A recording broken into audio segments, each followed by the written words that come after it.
What's going on, Dave? Welcome to the show. I want to thank you for being my first guest on the Skull State of Mind podcast. I really appreciate it. I mean, first off, man, you've been real great and welcoming me to this Viking community, and I really appreciate it, man. Oh, my pleasure. It's pretty cool being someone's first guest. I guess I don't even know who my first guest was, but I'll have to think about that, man. I may need to go back and look at my videos. But All it's right. fun having guests on, man. It's good. Yes, it is. It's boring to just sit there and talk about football by yourself, Right, honestly. right. It's like so many. I go through so many takes or trying to get it right because I don't have anybody to talk to, and I'm like, dang, I tried to do a video for like 5 minutes. I'm missing at the computer for almost an hour, just going back and forth. So I just it do feels one good to talk to take and I somebody. let the stupid shit I say um live for eternity on interwebs. If I wouldn't be doing this if I had to sit out and edit stuff. I Yeah, honestly, it's really tough. yeah, it is. It is sometimes, but everybody's been seeing us on Twitter go back and forth about KJ Osborn and Jordan Addison. So I felt like this. Us as Viking fans, we're gonna show you how it's done. When we have a debate about something, we're gonna jump on live, and this is how we settle it the right way. So KJ Osborn or Jordan Addison, who should start? Dave, since you're a guest, you can go first. Well, I kind of feel like this is a water is wet argument, and there's two things I know.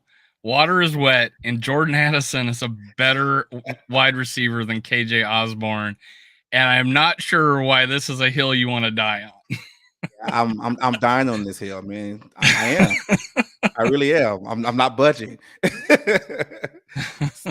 So what are your like three or five points on the reason why you feel Jordan Addison should be the starting second wide receiver opposite, JJ? My biggest complaint about KJ Osborne last year is he slacks on his route running. He rounds off routes. The last two plays of the season against the Giants, he did this just rounded off route. One to the left, and Kirk threw it about a foot behind him, but had no separation. And then the next one, he's coming across the middle too late, but he has no separation there either. I Mhm. just think that's just an example. That wasn't like an aberration. That was just him all year. And the biggest complaint about him was, and again, I think he's a fine receiver.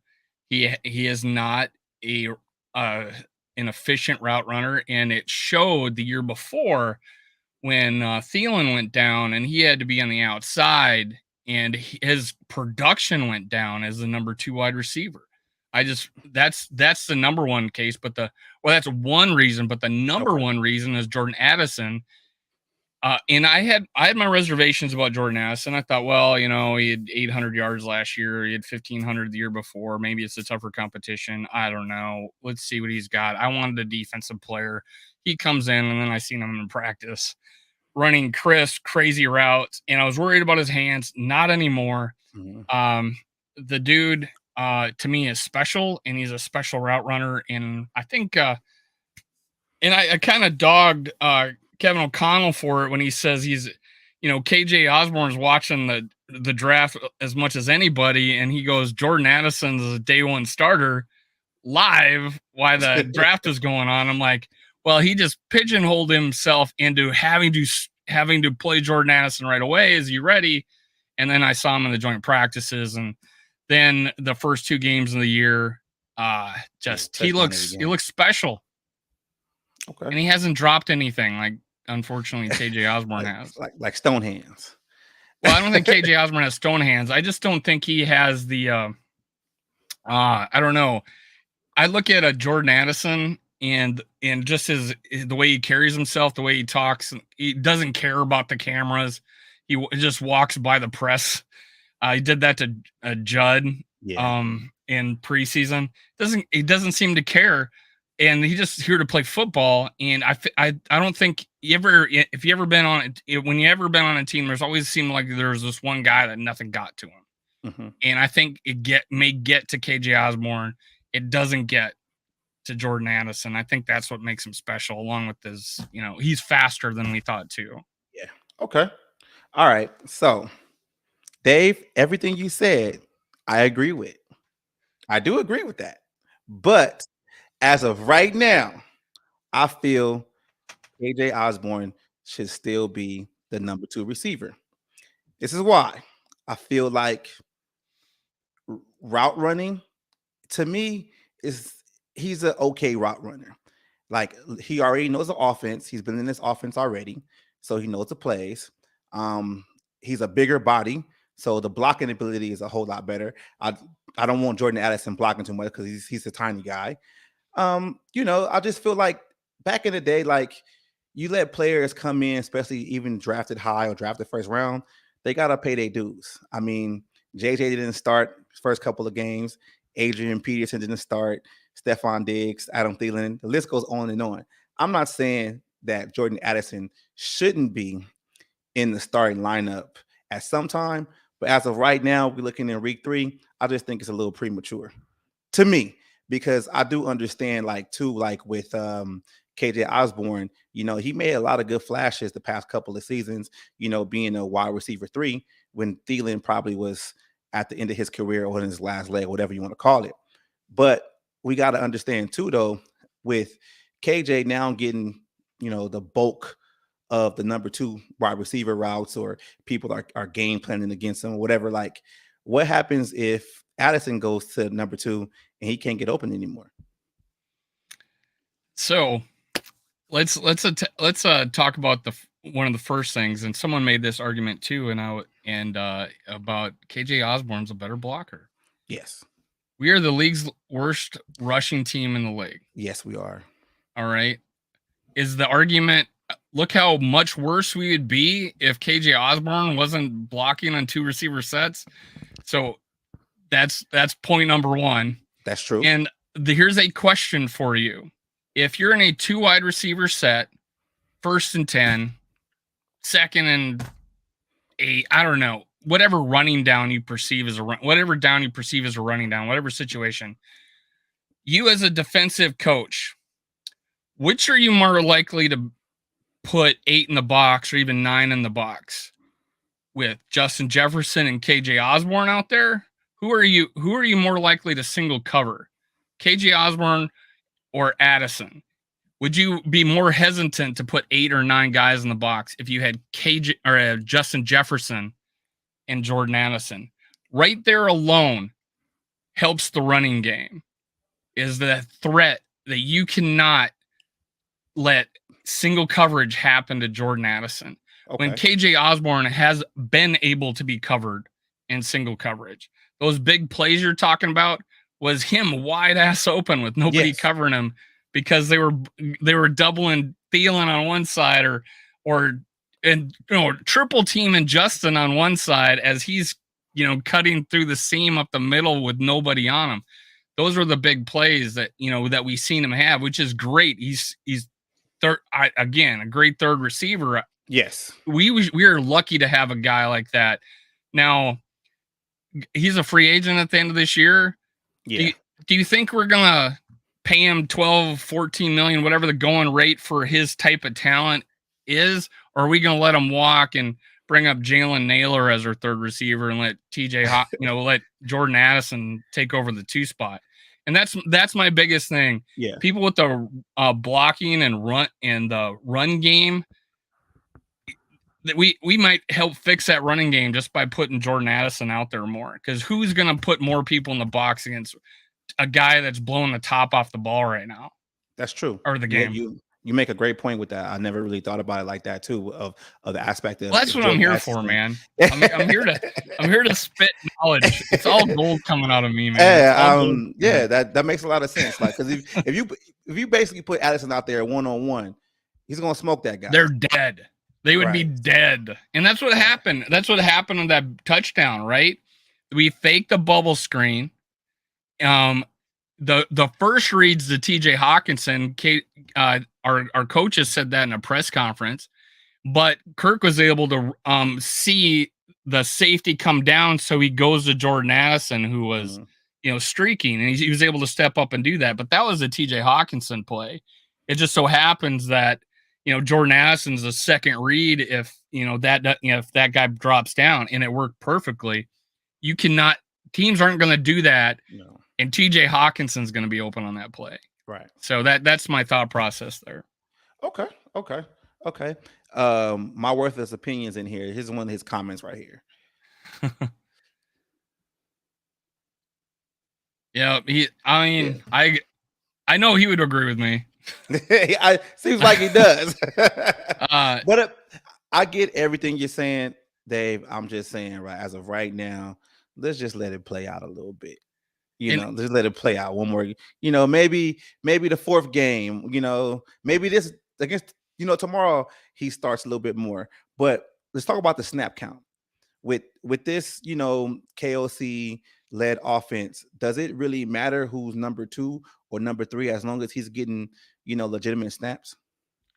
Well, that's where I go back to he's not on the field with 2 wide receiver sets. In the first game, he was out. He was not in there on 22 out of 22 wide receiver sets. In fact, they went 5 wide, and he wasn't out there once on that play too. Mm-hmm. And they got 2 tight ends split out and their fullback split out, and Jordan Addison's not there. Right. I'm like that was one play though. That was one play, and we're trying to catch a team off guard with the personnel. I get that.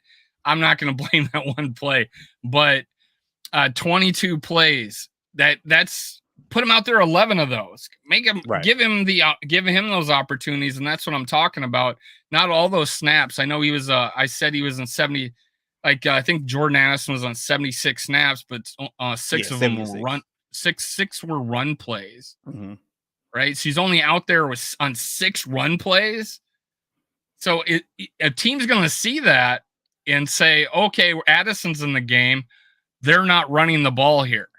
Mm-hmm. It's a good percentage of time they're not going to run the ball with Addison out there. Well, and keep in mind, we've only ran the ball like 25 times. Yeah. Now, I don't even know that, but just the whole idea about, he'll get his turn. And I'm like, I'm sick of Adrian Peterson not getting the start the first 2 games of the season.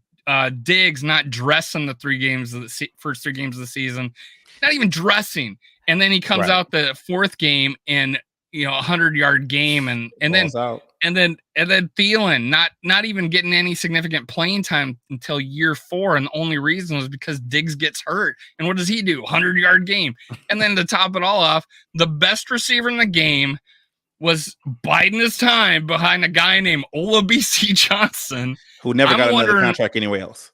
I'm never got a contract anywhere else. Yeah, and that's where I put up that question: would KJ or would Kevin O'Connell put Justin Jefferson behind Olabisi Johnson like he's doing Addison to KJ Osborn?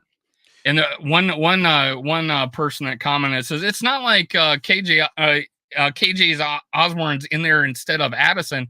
Okay, if KJ's on the field and Jordan Addison is not on the field, that means KJ's in there ahead of Addison. They play the same position. That's like saying Mullins or Kirk Cousins is not ahead of Mullins. He's not in there instead of Mullins. No, they play the same position. Of course, KJ Osborn is in there in front of Addison. If he's on the field and Addison is not, and he's got 112 snaps compared to Jordan Addison's 76. And we talked about like Zay Flowers. Yeah, sure, OBJ gets hurt, yes. But will it take an injury from him to go to the third most snaps to 1? I mean, Zay Flowers is getting more than Bateman and Odell Beckham Jr., and he's the number 1 at snaps. Would it take an injury to get him in the? We don't need to wait for that. And I'll always go back to the pass threat with 2 receiver sets, having that threat out there to keep people out of the box, or having those linebackers come downhill that they think they might need to back up. And that'll make the play action even better. It might. It'll help. But the Zay Flowers situation, that's a little unique because Odell's broke up already. And isn't Bateman's coming off that foot injury? So he actually is the number 1 receiver over there, if you think about it, outside of Andrews. So that's it. Do you? And I feel like just looking at Jordan Addison, he's a better player than Zay Flowers. Yeah, I think he Zay is Flowers too. is good too. Yeah, I think But on less snaps, he has just a few more less yards, and he's averaging 19 yards a catch to Zay Flowers. They're not the same player. They're not the same player, but to 12, 13 yards a catch. So 19 to 12, 13. He's got almost as many yards in 45 or so less snap or 40 less snaps. It just, the efficiency, KJ Osborn, 6 out of 12 targets. He's a PFF's ranking him 47, which is not even a replacement player level. This is like, long snapper. Now, I'm not saying that. That's the eye test. KJ Osborn's better than a long snapper, but and then and they don't have Addison ranked, but like 67 or something like that, or rated 67. But he's better than that too. But yeah, so when do you think he's going to officially crack the starting lineup? Do you think that's going to be Sunday, or is it going to be the next week? Well, if we start out with 3 receivers set in the first play of the game, he's a starter, right? He's a starter, but that's not what I'm talking about, right? I'm talking about the 2 receiver sets. When is he going to crack that? Is the big question. And I hope this week, man. This is a team we could just blow its doors off with the pass defense they have. They have the devil's mark of a pass defense of 666 yards a game they're giving up. Wow. That's gold, by the way. Trademark. The devil's mark and pass defense, 666, man. That's terrible. Okay. So I think you made some great points, Dave. I made some great points too. I feel like, you know what, Dave, you got this one. I'm leaning a little bit towards your way, right? Ding, ding, ding, ding, ding. Tapped out, everybody. Tapped out, everybody. You know what? I just never really thought about the running aspect of it, because it's like, I'm just thinking about it right now. Like, you make a great valid point. If it's a 2 receiver set and it's a running play, and you see that, that cornerback one-on-one with Addison, that's when Kirk Cousins audible out that play and shoot it down the field for a touchdown. That makes a big difference. That opens up the offense, and just like you said too, that changes the running game, because now they're not going to want to do that. So that guy that was in the box got to go play against Addison just in case. And I didn't think of this. I didn't think Kirk Cousins was audibly out of plays at all. I didn't think that was his part of it. But when they were asking the coaches about the run game, why they didn't run so much as they'd like to, he says, well, there were situations where Kirk checked out of the play. So I feel that's great, because one of my big compliments to Brett Favre in 2009 was that we could run it all day with Adrian Peterson, 9 in the box, 8, 9 in the box, but he would see that audible out of it, and he was good enough to where he can make the read, and he was a field general and stuff like that. And that's what I hope. We don't have the threat of Adrian Peterson. We don't. But it's funny how how even we play action quite a bit. Yeah. So the threat of the run was still, and even Tom Brady says the best in the business out there when he was still playing was Kirk Cousins on play action. It's almost like a superpower for him. And one of my big complaints last year is we didn't do it as much. A lot of play action, yeah. We didn't do a lot of play action, but these last 2 games, we play action, especially Philly, we play action quite a bit. And it worked. And I was shocked because we weren't running the ball for crap. We weren't effective running the ball at all. Like, I don't understand what those guys bid on that. Do you think, talk about the running game, what do you think is going to happen when Akers gets, acclimated to this team? Do you think he's going to make a difference, or is he just a guy? So, I mean, I put up some of his highlights on my last show that I posted today. Had a friend on, one of my good friends' sons on, who's 21 now, makes me feel like a grandpa. I'm old enough to be one, so I guess I should feel that way. But I talked about that, and I brought up a video where Cam was able to bounce something outside when the hole was a one-on-one situation. The one where he bounced it out to the whole sideline, right? Yeah, and then he took it down. Dalvin Cook might take that to the house. Yeah. He might even take that to the house or get even farther downfield. Maybe someone takes a wrong angle. But Cam Akers is you know, he's good. He's fast too. He's faster than Madison. But I think Madison hits the hole and tries to fight for every yard, Right. and then He's more physical. or yeah, he may take that first hole in that linebacker one-on-one rather than bouncing it in. It wasn't like he jump cut, right? He put his right foot in the ground, pivoted, and just without losing any momentum, shot outside. And I'm like, if that's what we're getting, we need that, because I don't know what this running up the middle stuff is that we're doing, but we'll need some of that. And it kind of was a little disheartening that Kevin O'Connell didn't put it open for debate. He says, "Oh, Madison's still our lead back. Nothing's changed." Right. I'm like, I hope, So mix it up a little bit, big guy. So what you're saying is, Dave, we're gonna be back on here, in a couple of weeks talking about who should start, Akers or Madison. Well, I want a good mix right now. I want to see who and what, because I don't think. Cam Akers, the last 3 games of the season last year had 3 100-yard games, right. And that third to last one, he had 3 touchdowns. I think he's faster. I think he's a better. I don't know. I thought Madison was pretty solid at receiver, receiving the ball. Then he had 2 drops this last game, 2 fumbles, 1 got called back.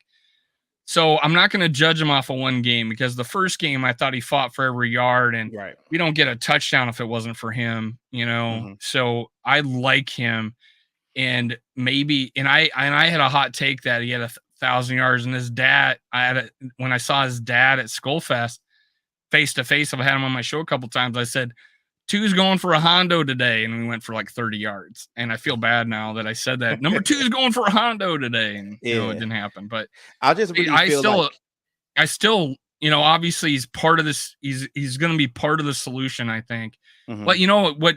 And I wasn't high on getting Cam Akers because I wanted to see Ty Chandler. Yeah, but I was just about to bring that up. I don't. What would bring it up? What do you think of Ty Chandler's? Okay. I mean, you've been a Viking fan probably longer than me or whatever, right? It's black and white television. You remember back in the day when they had Ontario Smith, Mawede Moore, Michael Bennett, all those guys, right? Who was the Wizinator? Is that Ontario? That was Ontario Smith, yeah, right? Yeah. So those guys probably weren't like super great Adrian Peterson type guys. But Ontario Smith was pretty good. Yeah, when he wasn't messing around the Wizinator. But that was a true running back committee. I feel that Akers, just like you said, brings a different dynamic to this running game that might help it. I don't necessarily think that he's going to like just take over, just come here and be running back 1. I feel like maybe, KOC doesn't really trust Chandler as much, because if Chandler was that guy, then why bring Akers in? Very good question, right? Especially since we got that third guy from Miami. I even forgot his name. Gaskin. I forgot his name now. Mr. 3.3 yards per carry. This is a big time upgrade over Gaskins, right? Yes. Big time. And I don't know if you've seen. I saw one of the plays where Cam Akers just destroyed a guy blocking him, and on a blitz, just destroyed him, pancake block, took him 5 yards out of the play. And that looks good for a third down back, Yes. and they trust him, and his rookie year was like Dalvin Cook. He got hurt. Right. Dalvin was leading the team in rushing, or league in rushing, when he got hurt in the 4th game. Yeah, the league in rushing. And imagine 2017 with him in the playoff game instead of McKinnon, right? So, the real Case Keenum would have still showed up. Who knows? Oh, is that you're not the? Yeah, it was cool. Did you see the everybody saying congratulations to Rudolph, Rudolph, and it was the quarterbacks were Bridgewater, Kirk Cousins, Casey Keenum, and Tom Brady. And remember when he left the Vikings, and he talked about all the great quarterbacks he played. And he didn't list Kirk. Yeah. And he didn't mention Kirk's name. What a stand-up dude to go on there Exactly. and to thank him for and it's to say fond things about him. And even back when in college, he noticed him. When Kyle Rudolph left the team and said he was and didn't talk about he talked all about all the quarterbacks he played for except for Kirk. Right.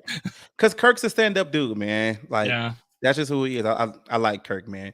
It's just like we can debate all day about, is he the quarterback of the future, everything like that. But I mean, he's the most available quarterback we have, and then we've had in the past couple of years. Speaking of quarterbacks, is Shedeur Sanders in purple next year after? No. I mean, the first couple of games he played. Maybe he stays another year. Yeah, Deion already said he's going to stay another year. Okay, that's probably a good idea. It's probably a good idea because they're probably going to get better recruits in to help him out and make him, prop him up and look a little better. But it's just like I told my cousin, he's real big on Colorado, real big on Deion. And every time they played, he calls me like, "Yay, hey man, what are you gonna say now? Nebraska, you gotta give him his credit, right? Nebraska, Colorado State, Nebraska has been good since the 80s. Exactly. Maybe 90s. Maybe 90s. The 90s. So I'm from that area. My nephew went to Lincoln. Okay. So I called him when it was 21-0. He didn't pick up his phone. So that's when I started posting. I did the Homer Simpson actually coming out of the bushes and said, "These are Viking, not into the bushes, but out of the bushes. These are Viking fans that are coming out and editing Bo Nix in a Vikings jersey." Yeah. I mean, Bo looks good, man. I told Rap this morning, we was talking to Twitter or whatever. I told him, like, I don't really have an interest in any of these teams. I just want to see what the quarterbacks look like. And Bo looked good. So going into this year, right, I was talking about extend Kirk 1 year. That was me. I was if we can get him to agree with it, extend him 1 year, or even 2 for that matter. This was my thought process going into it, because I thought the 2024 year we would have more cap space. Because the 2025 year we're going to be crazy with cap space, that we can put a good team. We have, we extend Justin Jefferson. He's still got a good guy throwing to him. He extends. Darisaw extends. Everybody's happy. We bring in a quarterback in 2024 as a rookie. He sits 1 year behind Kirk, and then he takes over with all this cap room, with all these happy core of the Vikings.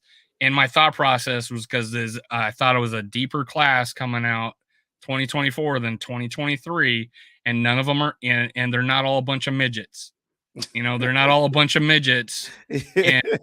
And oh great, he's 5'10", but God, he can scramble. I'm like, he can throw that ball pretty far. Yeah, I know what you're saying. I mean, and what? He's not in what's his name? For Carolina. He's already not going to play this week, right? Yeah. So they already hurt. Yeah. Week 3. If Kirk, in all honesty though, Dave, if Kirk's open to coming back on that 1 year extension and we still draft a quarterback, however, identify a quarterback, I'm with it, because that means you actually have a quarterback that's sitting in the wings, and who are you going to give the time to develop, because he's going to be the guy the next year, and that gives Kirk one more hoorah. Like, I'm down with that, and it helps out the void years too. So I'm okay with it. Yeah. God, Spielman and his void years, the void year king.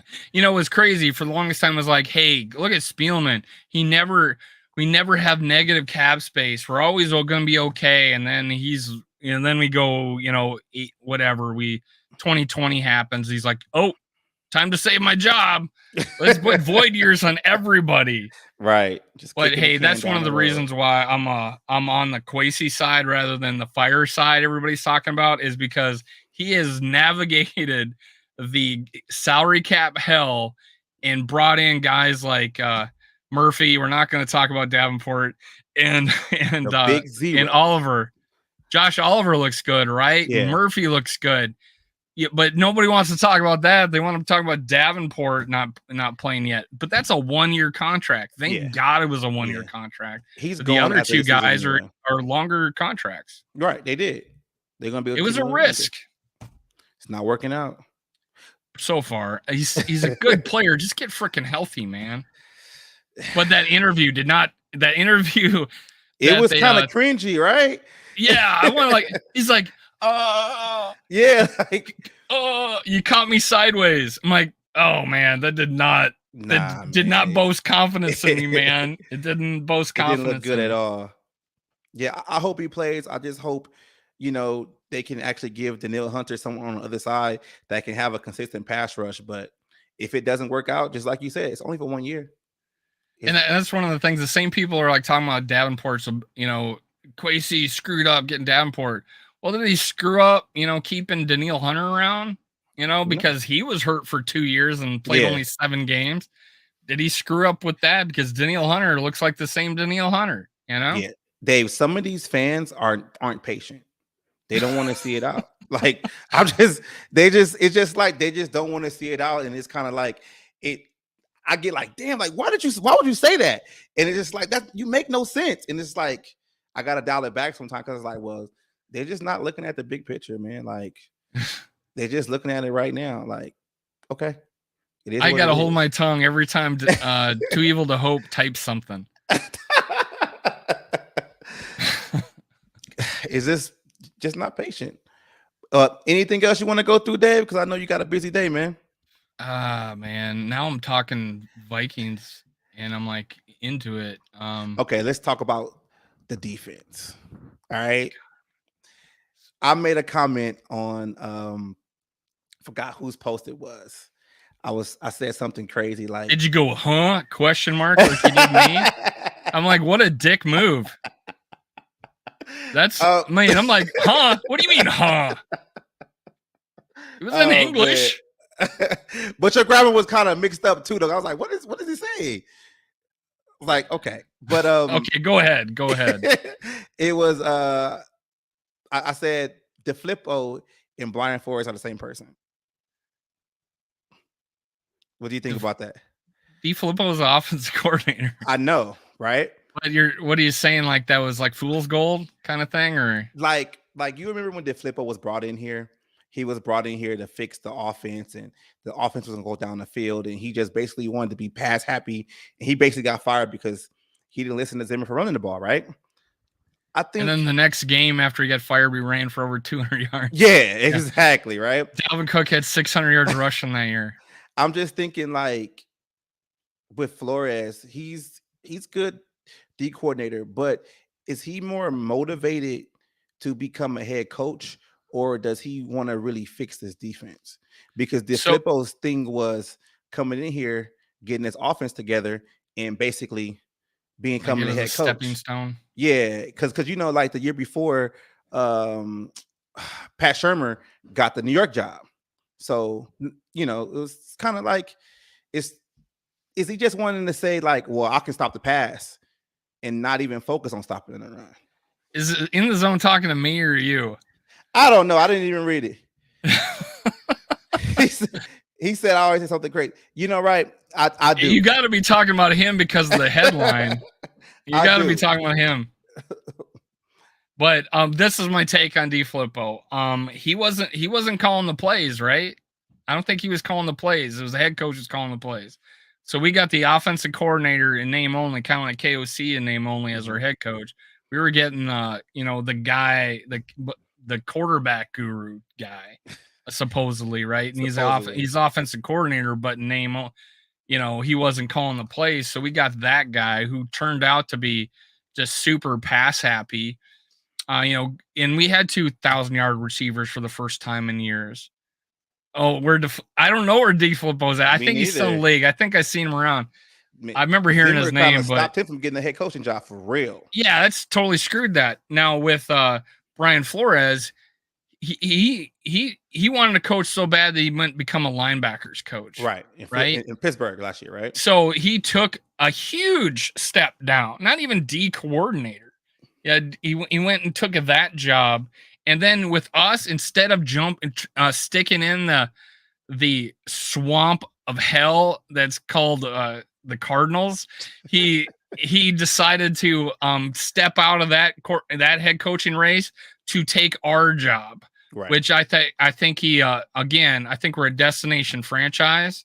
The NFLPA the Players Association says that too. Number one, yay us. But you got guys like Risner, JJ calls him Risner. So he did one of those things. How do you pronounce Risner? And it, so anyways, now I'm confused if I want to call him Risner or Risner. But he that's what he talked about. He forgone going to sign with somebody on Monday and came to us instead because we called him. Okay. So that just says a lot about our franchise. And that's why Flores, I think, came to us because of the environment he was going into, knowing what the environment at the Cardinals was. But so he forgone taking that step up. But do you think because we were one of the worst ranked defenses that even if they make a push to being in the 20s, it's already a win? Well, you could say that, or but if we don't win, that it's still we went from really bad defense, guys that are just in it for themselves are probably not going to go to a roster a bunch of that coming off a team that was historically bad on defense. Like that was our worst defense in my memory. That 3-win season we had that one year, that might have been right there too. But and I thought maybe 2021 was 2020, or was it 2020? 2021 was bad, but 2022 is worse. 2022 is worse because of the amount of yards we gave up. Right. It was so bad. Anyways, but you don't come to that if you're thinking, oh, this is going to be an easy one, right? Yeah. This is going to be an easy one. I'm gonna make him a little bit, better. No, you're not going to. If you make him a little bit better, you're not going to. You might still potentially get a head coaching job, but what if you made that team top 15? And the coaching job he's done, we're already one of the top. We're the top blitzing teams in the league. Yes. Sure, we're going to give up big plays, and we saw that happen with Devontae Smith. We saw that with Evans on Metellus. So we're going to see that. But the rest of the game, that Eagles game was a game plan. It was to we're putting one lineman in there with a bunch of 240 or less players every other position because we were trying to contain Jalen Hurts. Yeah, and we did that. We held their passing game. We held Jalen Hurts. He didn't get outside. And the fact that they ran the ball at will on us, if that game plan works, if we don't have a 40-20 split in time of possession and 7 turnovers, he would look like a freaking genius, and we'll all be singing his praises right now. And I honestly think that is going to the same game plan we're going to have going into this game, honestly, or a similar one. Okay.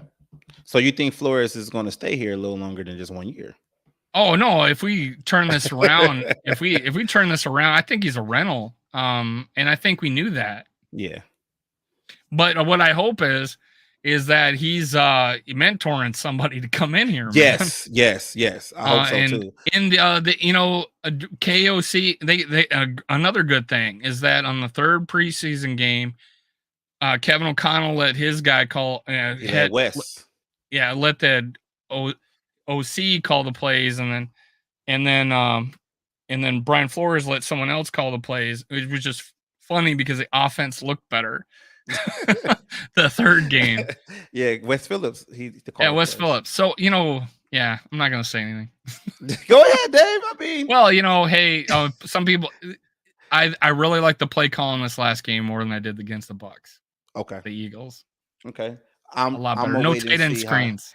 I'm gonna just wait. No fuck. Does Wes Phillips call as many tight end screens as Kevin O'Connell? No. What's with the tight end screens though? Like, come on. Well, I don't think we threw one against the Eagles, and I know we threw one to Ty Chandler, and it looked really good. So hopefully we do more running back screens or receiver bubble screens than we do.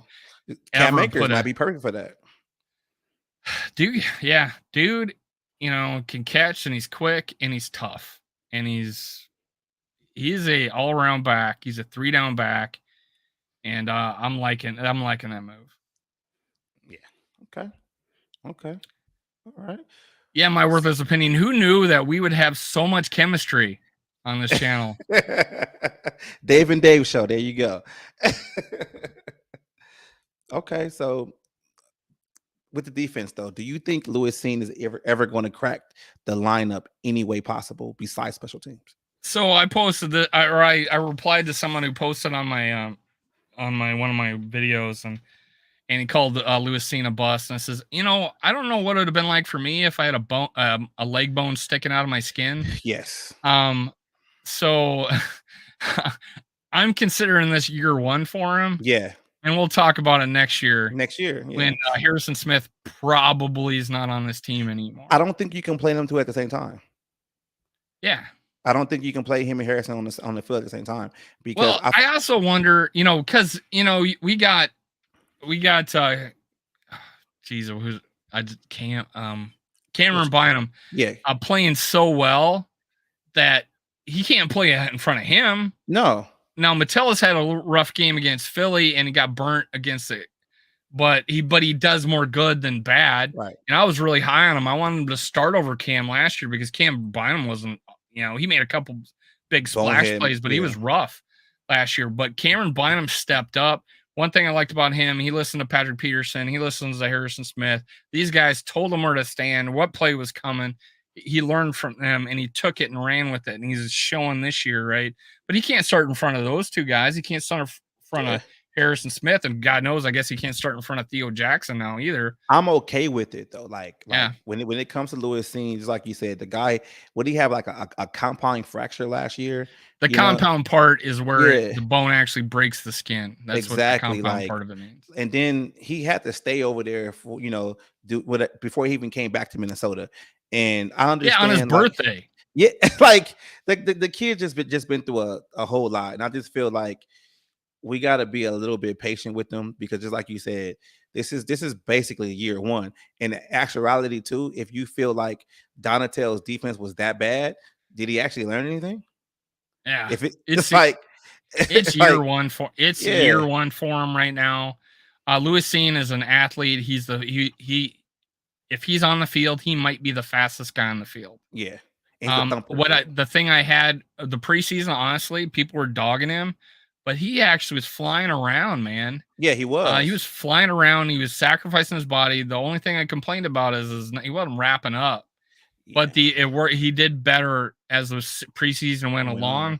But I guess he's just too far down the depth chart right now to jump in. But next year is the make or break. Yeah. We'll see him if he makes the crack line. Please don't draft another safety, man. What about Booth? We got 6 safeties. Well, Booth, Flores is throwing 3 out there anyway. What's that? I said Flores is starting 3 anyway, so you're gonna need another 3. Well, yeah, we have probably the smallest defense in the league at any given play. But yeah, Booth Jr., I think, I want to mix in. Is Evans like shining brightly right now? I mean, he gave up big plays. Is Booth's faster than him? Yeah. Booth, I think I think all our corners can tackle, really are good run defenders, but Booth is really good at run defending. And he's fast. He got bit on one play and everybody wanted to throw him to the wind. Honestly, in every other play, he seemed pretty fine. But that's the thing with corners. Like you're not going to be Deion Sanders in your second year. Like you're gonna miss plays, and you got to have amnesia to where you're gonna go out there and play again if you miss a play. Like just like I said before, some of these fans, like, they just only want to highlight the negative or whatever.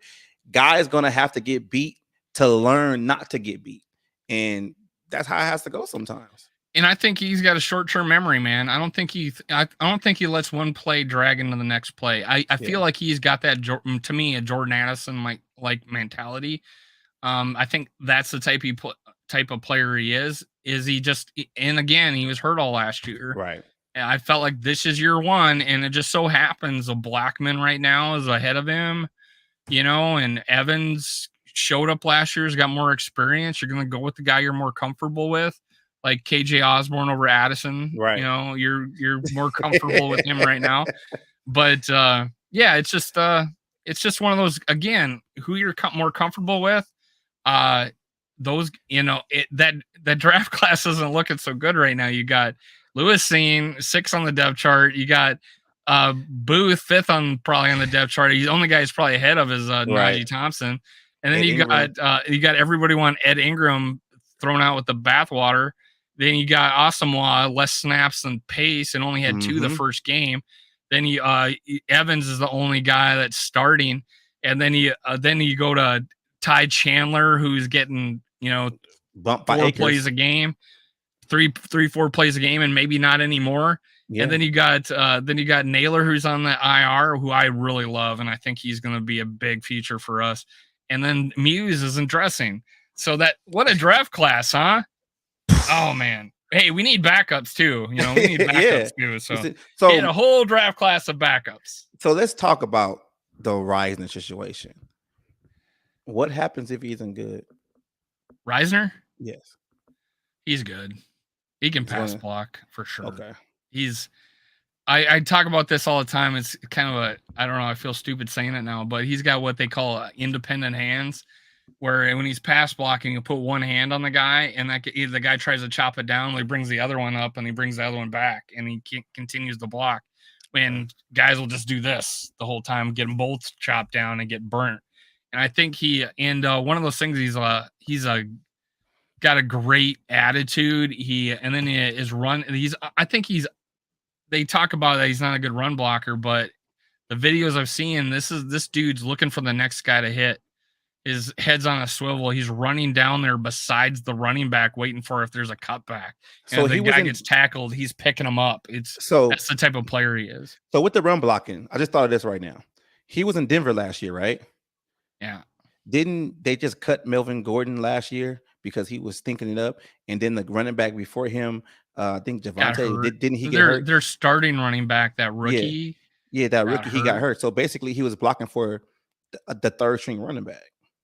Yeah, so, but I mean, when you look at PFF grades or whatever, but when I do the eye test and see this guy looking for the next guy to block and how smart a player he is, and everybody's talking about the fight he had with the backup quarterback, but no one talked about how they were hugging and laughing 5 minutes later about they it. They only want to focus on the negative. Yep. Okay. So I want to see what happens. I just didn't understand. Right now he's better. Right now, Brandel is better than Ed Ingram. I wanted Brandel to take over. Yep. Yeah.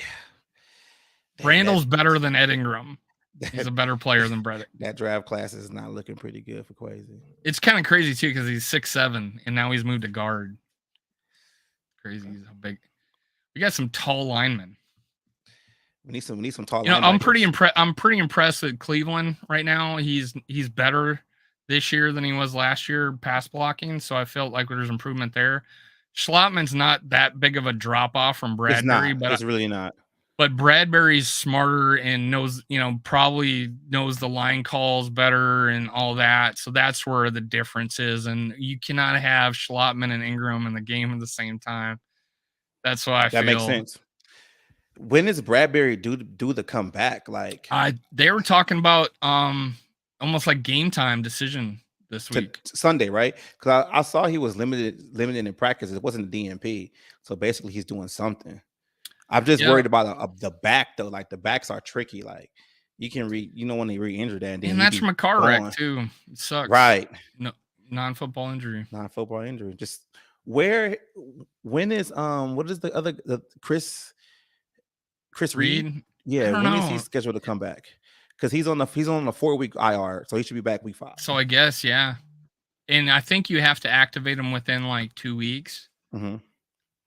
There's a time period you have to activate him, otherwise he's out for the season. So maybe we'll see that.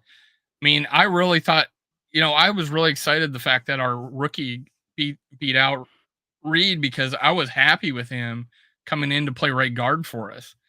And then Ingram won it, and I was like, cool. And then he looked promising.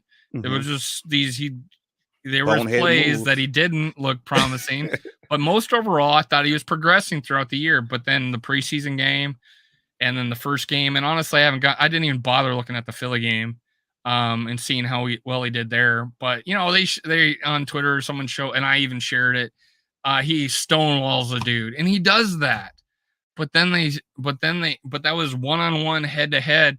But when they stun him, he like follows him and turns his back to the blitzer. It's like, God, come on, man, keep your head on a swivel.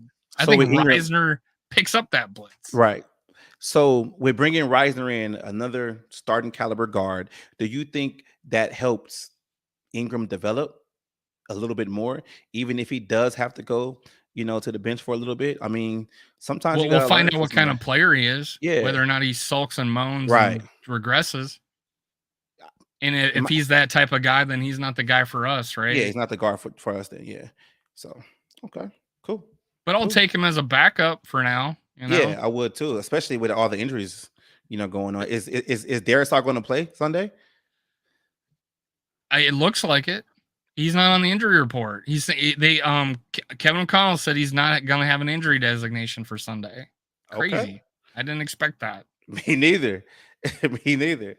So we start. That was the interview I saw today. Okay, so we should be. That one shocked me. That one shocked me. You know what's crazy about the Charger fans too, though, right? Like, I'm fans. That's where I'm going, right? Like, I'm out here in Southern California. That building's gonna be so full of purple, you'll not see a speck of blue or powder blue in there. I couldn't get a Charger fan to do anything with me. Like, I could, and I'm in California. Like, that's Charger fans for you. Like, they're nowhere. But yeah. But do you think they were big in the 70s? Do you or think 80s? I don't know when they were big. Do you think this game is a must-win game?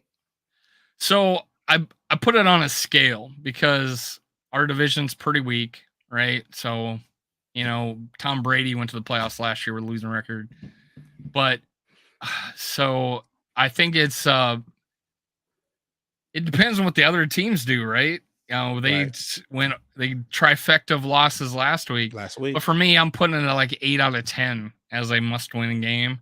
So if someone nailed me down, I'd say must win, because this is the kind of game we must win. We should have won this is the way I felt after the first two games. And I think everybody started singing the same tune as me, because the 3 losses of the other 3 teams, and now we're still only 1 game back, is because I felt before the season, we'd be 1-1, and it wasn't even going to look pretty against the Eagles. And then it didn't look pretty because we 7 turnovers. But after the game, I'm like, God, 1 or 2 or 3 less turnovers this year, we're easily 2-0. Right. And that's the way. And the fact that other teams lost, I'm like, oh, you know what? Hell yeah, let's go. And then to see how San Diego can't play defense, I'm ready to. And as I say San Diego, but Los Angeles Chargers. No. Damn, no. I keep saying that. They're still San Diego. Nobody. I still say the Redskins all the time. I do too. But nobody wanted those. Nobody wanted the Chargers to come to LA at all. They wanted the Raiders. So. Oh yeah. I don't know why they're here. That's why we still call them San Diego, because they're San Diego. Not changing. It's like the Rams, they played the 49ers and the whole stadium was red. That's how it is, because it's like, I get a lot of shit because people tell me like, oh, how come you're a Viking fan? You're not from Minnesota. It's like, well, I'm born in '84. So at that time, the Rams are not here anymore. The Raiders are gone. We don't have a football team. So you have to find a football team. So a lot of our LA fans are Dallas Cowboy fans, Raider fans, Niner fans, and everybody else. So when you throw a team when you throw a team in there like the Chargers, that's not a home game for them at all. Like it is not, because there's not a lot of Charger fans out here. I know Vegas, 2 Rams fans. I think Vegas is gonna be full of Viking. You see how the tickets are $400? Yeah, that's because Viking fans are flocking to Vegas. That's the game I'm going to too. Oh, that's great. Yeah. I hope you bought the tickets early. So because my dad's a big Raider fan, so he What's up, Purple Rain 247? that's I Yogi. made Skull State of Mind tap out in 17 minutes. He 17 got minutes, me. I had him He tap out. got me. He got me. And that's the thing, though. Everybody take note. This is how we settle, how Viking fans settle differences. All right. We get in here, we make good points, we talk about it. And you know what? At the end of the day, Dave made some good points and he's right. And I'm rolling with him on it right now. I'm just not gonna reply in the comments, huh, with a question mark anymore. Yeah, I think Yogi's going live soon. I think like 30 minutes or so. So, but I think this is the first time I've been live on a Saturday, or even really, yeah. Okay, I normally go live with Yogi and everybody else at night or so. Yeah, it's cool. I like panels. Yeah, it's cool. So I'm just getting used to this whole running in the board and everything like that. But thanks a lot, Dave. I really appreciate it, man. You're more than welcome to come back on the channel again, man. Yeah, anytime, man. Whenever you need me to, when you want to come on your spice it up, yeah, to come on your channel, I'm there too. So, anything else you want to say before I close the stream? I don't know, man. I don't know. I thought you were going to take the, in the debate, I thought we were going to have a debate on like whether or not you'd have Ingram or Reisner, and you would take Ingram and I'd take Reisner. But come on, let's do it. I'm just kidding. All right, this is no, this is the no, don't die on that hill too. Not two hills in one show. No, look at this. This is my thing. This is my thing, though, right? All right, look. Ingram's going to start. He's going to play. Oh, this week, yeah. Do I want to see Reisner sprinkled in? Yes, I do, because I don't want the guy to get injured trying to get healthy on the first game that he comes back. So I'd rather him sprinkle in a couple of plays here and there. The best thing for us to do is get a lead where we can run the ball. We can throw Reisner in there, and he can. Oh yeah, that'd be cool if we had like a 3-touchdown lead in the fourth quarter, and we decided, hey, Reisner, get some reps. Yeah, go get some reps real quick. So I don't think he's going to start today. I mean, tomorrow, whatever. I want to not slowly bring him in. I just don't want to bring him in too quick and get him hurt because he hasn't. It doesn't look like Cam Akers is going to play either. Nah, he's not going to play either. So that's the thing though, Dave. Like maybe these moves shouldn't have been done next week. I mean, the week earlier where they had the 10 days to, You know what's happening is those guys are going to try to play out of their minds this week. Yeah. They better. Alexander Madison is going to try to play out of his mind, and Ingram better. I don't know. He thinks he's playing good, so I don't know if he has that capability to play out of his mind. Too many shots to the head. Yeah, too many shots to the head right now. Too many shots to the head. And I don't talk crap about too many players, but I was defending Ingram all last year. Man. I was too. I was like, you guys didn't watch. I went back and watched every play, and he had 2 bad plays, and those are the ones we're talking about. And then this year, it's just too many. They're game planning for it. They're game planning against our one weakness. That's the way I felt like. So let's throw some stat lines out real quick. What's Kurt's stat line this week? He might.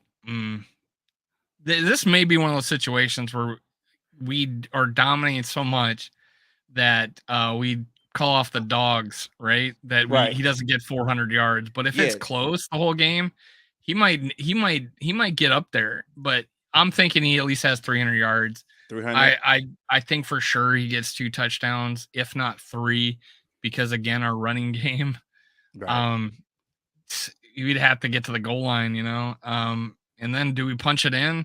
Because there's like that play we were on the goal line and they left Vita Vea completely unblocked, and I'm like, if that's our running plays, don't run. Don't run those. So I don't, I'm gonna call 3 touchdowns and over 300 yards. I'm gonna do that, and I think Addison might get 100, might get 8 or at least over 80. Breaks the record. The only receiver to get 3 touchdowns in a row, and in 3 different, the first 3 games of his career. Mm-hmm. There was one other guy who did it, but one of them was on a punt return or kick return or something like that. So that'll be the first. Justin Jefferson, 150. That'd be the first person to have 3 150 100-yard games in a row. And maybe a So, touchdown. God, please get a touchdown, He hasn't had man. one all season. So. And a walk-in touchdown, please. I feel so bad that this guy has been tackled or fumbled at the one. In most cases, tackled. I think that was an aberration, but that guy's been tackled short of the goal line or had a touchdown called back so many times that, and that's what's keeping him from everybody. That's what kept him from the last 3 years of people saying he wasn't the best receiver. It's because he's had 10 touchdowns once. So yeah, but last year, if hit the season he had last year, if you're not saying JJ is the best receiver in the league, right now you're not watching football. Now they are because of he broke the Vikings record. He's broken 3 records in a row. 1,800 yards. Now they're saying it. But yeah. What? Trade JJ Hill. Trade JJ Hill. Justin Jefferson. He'll die on. Okay. Are you going to die on the hill of trading JJ? That's actually my thing. I've been the one talking about it, bringing it up. I talked about it months ago. I had a video about it, and now Yogi's talking about it. This is my thing. I have to explain it. Man, you have way too many hills to die on, man. I don't know which one I want to kill you on. It never was intended for it to say like, hey, we should trade JJ. I just threw the video up. You threw out the question. I threw out the question. Rap does that too. I threw out the question that maybe management should be thinking about it because all the cap stuff and, quarterbacks move this league. He's our best asset. We can probably get some assets back and trade up in the draft, stuff like that. It was more of a hypothetical situation. It wasn't like, oh, I hate JJ and I want him on a team. I was just saying like, hey, the cap's bad. Like, what can we do to help the situation out? So that's what I'd tell the guy, the blow it up, burn down the team people that wanted to keep, and then also want to keep JJ. I'm like, so you think you're going to blow up the team and JJ's going to resign? So it's like, he's not, he wants to win. That's all he is about. So you going to blow up a team, but keep JJ, keep Darisaw. You're not going to be able to re-sign these dudes because they're going to be offered money on a winning team and they're going to take it. So I'm like, yeah, you can't do that. And my point is that if you're going to blow up a team, you keep your best asset you could probably get minimum 2 first-round picks for, at minimum, plus a little extra maybe. You're going to keep the one guy and you're just going to blow up the team. You cannot build the team fast enough to bring it back. And that was my point with them. Yeah. It didn't make any sense that you wanted to blow up the team thinking you're going to still keep JJ. Right. And is it going to be one or another? And that's just why I threw the question out. It was just you were just asking the question. I don't think you're that crazy. I don't think you're career suicide. Nah. So early on. I just asked the question because I supported it by, being a Minnesota Viking fan is like, at the end of the day, we want to go to the Super Bowl and win a Super Bowl. So we shouldn't. That's a move for Arizona Cardinals. That's a move for a Chicago Bear. Because they have such destitute situations. That's a move for them. But for us, destination franchise, and a really good quarterback and a really good set of tackles and available quarterback, Daniil Hunter and now a Murphy, and we got pieces. They don't in a good a good coach situation, and that's a move for a lesser team, not for us. That's why I said. Yeah, I just threw the question out. All right, like you're just throwing questions. it was in the off season too, so nothing was really happening. So I just threw it out. Do you think Madison gets going tomorrow? I'm not saying 100 yards. I'm just saying like yards per carry looks good. No fumbles. He's looking dominant out there. Do you think he's going to go out tomorrow and be like, yeah, he's that dude? Same offensive line. So I think he's going to revert back to the Buccaneers game where he looks good. Not great. I think he's going to do everything not to fumble. I do blame Kirk a little bit. Those were a high ball to him, but it still hit him square in the hands. He just had to jump up a little bit and he would have caught it. But so I do blame Kirk a little bit for not hitting him in the chest. But I think he's. I said he would get 1,000 yards because that's all he had to do is get 60 a game. Yeah. To get 1,000 yards in with 17 game season. So I think he'll be solid. I don't think he'll be I don't think he's gonna get 100 just because of the way our offensive line's blocking. Or honestly, I don't trust Kevin O'Connell to design new run plays to design run plays anymore after last year and then this year.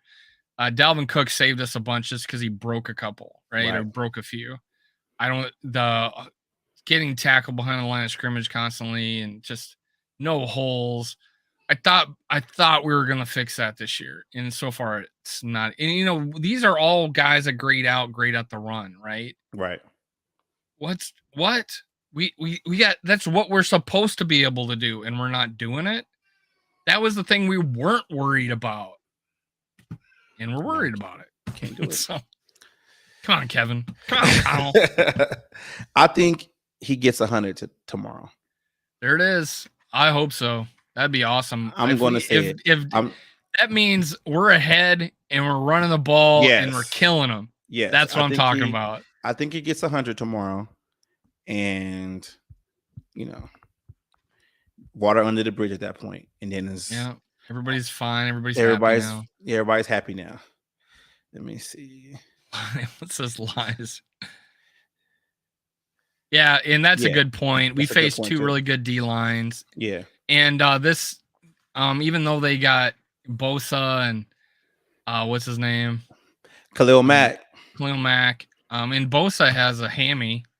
Yeah. So, and he didn't look good when he came and played us the last time. Kendricks isn't playing tomorrow either. I didn't want a revenge game, so I hate revenge games against us. So I'm like, oh no, I'm playing the next Viking. I don't want to see it. But I'm getting drunk at the game. All right. Cool. All right. Do it. Yeah. Yeah, I'm feeling pretty good. I'm obviously gonna be nervous because we're 0-2, but I'm feeling pretty good about it. Honestly, I was like feeling really good about the Philly game, right? And I said we were gonna win 24-20 or 24-17. I said 24-20. 24-20. And if you take those turnovers out, I'm probably right. Yeah. And my thought process was how Jalen Hurts wasn't that great the first game, and they were almost going to lose. It gave two opportunities to the Patriots to win the game at the end, and we're better than the Patriots. If JJ doesn't make that play, and let's say the Vikings they probably don't get the field goal. They probably don't get the field goal. And let's just say we get a field goal at the lowest point if the ball's on the 1 yard line. Let's say we do get a field goal, a score period. It changes the complex of the game. That was our third turnover in the first half. So, and then they come out and strip sack Kirk. And people are bitching about Kirk, not seeing that. What else is he supposed to do? But he was getting blitzed up the middle by the linebacker. What? He was getting blitzed up the middle by the linebacker, and that guy came around the end and sacked him. He was throwing the ball to get rid of it. He had less than 2.5 seconds to throw the ball. Mm-hmm. And people simultaneously will say, Kirk needs to throw the ball downfield. Oh, he needs to get rid of it fast. All at the same time. Both ways. He needs those receiver. He needs to just throw it up there and have the receiver go run underneath it. At the end of his route. He throws an interception, then they complain about that also. Oh my God, Kirk threw such a bad ball. He's Kirk being Kirk again. It's like, all right. I have so many arguments, and I just feel, what? The more, and it's funny. I was a detractor. I just thought he couldn't pull it out at the end of games at 18 and 19. Because he would we'd be down one score and he would fumble or get a sack fumble or throw an interception on the second play of the drive. Mm-hmm. I'm like, oh my God. And then we were heavy underdogs against the Saints and we won that game. And then when Justin Jefferson came up, We finally played him, and we Yeah. didn't go, oh, he needs to bide his time a little bit more, just like D Wood says. No, when that started to happen, because that second game that year, Kirk Cousins was so god awful. That second game, I'm like, everybody's gonna want him gone. And then Justin Jefferson, and then they were talking about, we went on this stretch, and it was like there was articles about him becoming MVP, Right. and 2020, and then it fizzled out, right, and we ended up not making the playoffs. But ever since then, I've been like, he's a freaking good quarterback, and I don't, and honestly, I went He's from an liking him, available quarterback too. We and always have to say that he's and available. I and I don't went care from how good you are. If you're not playing on Sunday, you're not available. And Kirk plays every game. he's available, the best attribute, and His availability. his availability. And the funny thing is, I went from thinking he's a good quarterback to now repping him like I'm like his ambassador, just because it pisses off all those people that are they have to talk about like, oh, he was hesitant. Yeah, those 5 plays that he hesitated, like every other quarterback does in a game. It's like I say it's recency bias, because we watch our game and then we go watch the highlights of the other game, right? So we don't see the struggles, the missed throws, the check downs that all these other players go. And I was so crazy to see someone call him check down Kirk again when he's 8 yards an attempt right now. And So it's quick like, question though. Check down Kirk. What do you think about the play against the Giants in the playoffs? well, I have talked about Kirk purposely standing in the pocket and taking that hit as he delivers the ball. And that's what he was doing on that. That's what he was doing. All he had to do was step to the right a little bit and move to the right a little bit, avoid that guy. But I mean, how So how you does blame Kirk for that play and that well, loss? so a little bit, right? I Because don't. well, here's my thought. Here's my thought process. The only reason why he probably doesn't step to the right a little bit, because it happens so fast. You don't expect Dalvin Cook to trip a lineman, right? You don't expect Dalvin Cook to trip Cleveland, right? And have that guy come so fast. Now, and this whole thought process, I'd rather the 2% chance to Justin Jefferson, who is not even close to out of his break yet, not even expecting anywhere that ball to be coming, to where he's going to be at least double covered, and saying I'd rather have the 2% chance to him and then the 0% chance for TJ Hawkinson to break a tackle. Right. I mean, how many tackles did he break in this last game? Right. So you can, honestly, I thought bad play design. Why is TJ Hawkinson chipping on a play? Why is he chipping on that play? He should have been going to a deeper route or something. Did you watch the Netflix series? Yeah. So when I watched the Netflix series, of course I saw the playoff game live or whatever. I noticed this one thing that nobody talks about. Everyone talks about the Kirk throwing short of the sticks, right? No one ever talks about the series before then. Oh, I do all the time. When Kevin O'Connell caught the 4th and 2, and he caught the quarterback run, and they don't score, right? Oh, they get the series before. The series before, they were 4th and 2 when he caught the quarterback run. Oh, was it 4th and 2? Yeah, like I talked about the first there was a tight end screen, and then there was two. The first 2 plays were throws behind the line of scrimmage. Yes, that's what I talk about. I almost forget what happened after that. Yeah, I talk about the series before then where they don't even score, and I feel like if they put 3 points on the board, at least 3 or maybe even 7, that they win that game, and that's play calling. And are you talking about the shotgun on 4th and 2 where he hands it off to the running back? That wasn't the series before. That was earlier in the game. But yeah, that was terrible play calling. Terrible play calling. My God. Terrible play calling. Horrible play. I thought you said quarterback run, but it was a handoff to a running back. And deep, 7 yards deep, right? And here you go get tackled. If they get at least 3 on that series, the game is over. Yeah. It's there was a Then lot. Then we're not even talking about the play to TJ. I don't mind the play call on the last drive. The only thing I didn't like about that last play was TJ Hawkinson chip blocking. I just thought about this too. Maybe the last game is the reason why KJ is dropping everything, because he did drop that first down the play before the TJ play, because Kirk hit him right in the hands and he dropped it. Oh well, I think he got knocked out. Yeah, Kirk in the series he blames himself for not throwing it out. He's just an Admiral guy. He's gonna always blame himself. Yeah, well, and everybody blaming Kirk for that the interception the first game.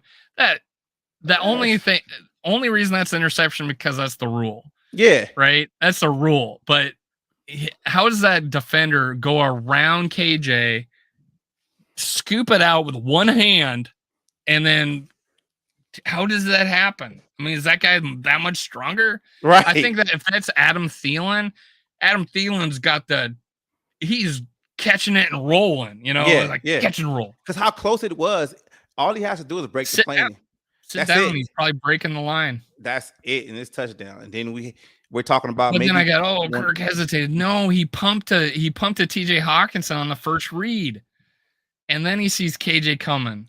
That's why you think he's hesitated. But if you go look at the end zone view of that, he goes to throw to TJ, sees KJ open, and then throws it to him. Sure, it's a little bit late, right? But he should have caught it. Caught. It was caught. He got. Come on. That's basically the Cam Dantzler play in against the Bears when he took the ball from Cam Dantzler. I mean, from Smith Marset. ISM. The guy that has the Super Amir Bowl. Smith Marset. Yeah, the guy has a Super Bowl. JJ Vikings loves Amir Smith Marset for some reason. He's all right. I mean, I don't mind him. All right. Tristan Jackson's gonna get to dress. He's probably just gonna be the gunner, right? Jalen Naylor, but yeah, I like him. When he was UDFA, I was like, this guy's a professional football player. He's gonna be okay. He's gonna play for somebody somewhere, and he's gonna play for us. So that's cool. All right. So what's your final score for tomorrow? I think I came down with 31-20 Vikings. Okay. All right. I just think Brandon Staley is so desperate. He's gonna get. He's gonna coach just as bad as he did when he played here the last time, not running out the clock, giving us a chance to win. I think he's gonna do that again. Worst case scenario, what happens if we lose? We probably go 1-5, 1-4. We'd probably go 1-4. Possibly 2-7, 2-6, possibly. Yeah. That means we're done. Yeah, probably. Although I don't, Casey doesn't scare me as much as anymore, and no, that does not mean I think we're gonna win. But to some people out there, hey Dave, you said we're going to beat Kansas City. Yeah, guarantee it. Stamp of approval. And in Cincinnati's not scaring us either, right? They're 0-2. So those were 2 games, and then but San Francisco was a game I thought we'd win because I didn't think Purdy would have been ready, but he is. You see that surgery they did on him? It's a freaking. Nobody ever has to worry about blowing out their elbow again ever because of this new surgery that he did. Maybe, I don't know, but I didn't think he would be ready. He's ready. So now I probably think San Fran's a loss, but I think maybe Cincinnati. I had us losing to Denver thinking, oh my God, they probably got things going. Sean Payton's a good coach. I hate his guts. This is the only guy in the NFL I hate. But I think we beat Denver now. I think we have a great shot of beating Cincinnati again, but we lose to San Fran. That still has me going 12-5. Okay. All right. That still has me going 12-5. Well, we got to start with we got to get the win tomorrow though to start that off. Yeah, and that's where it starts. But that's if I go back and look at my prediction, it's still good because I switched Denver for the Bucks. Okay. And even better, if I lose to Denver, then I got Cincinnati potentially. Burrow doesn't look too good. Yeah, and I think we still are. I still think we're a better team than everybody in our division. honestly. Me too. And I had us losing to the Lions the last game of the year because we clinched the playoff. Damn Lions fans. Or playoff. So yeah. Well, we've been on for a little bit, Dave. Thanks for coming on. We're gonna get off this time because we. I thought there was gonna be a 20 minutes short recorded video, and you're going, let's go live. I'm like, oh yeah, this is gonna take a while. Nah, man, I appreciate it. I had some fun. You know, whenever you need me on your show, let me know. All right. All right, cool, man. Dave. Let's go. There we go.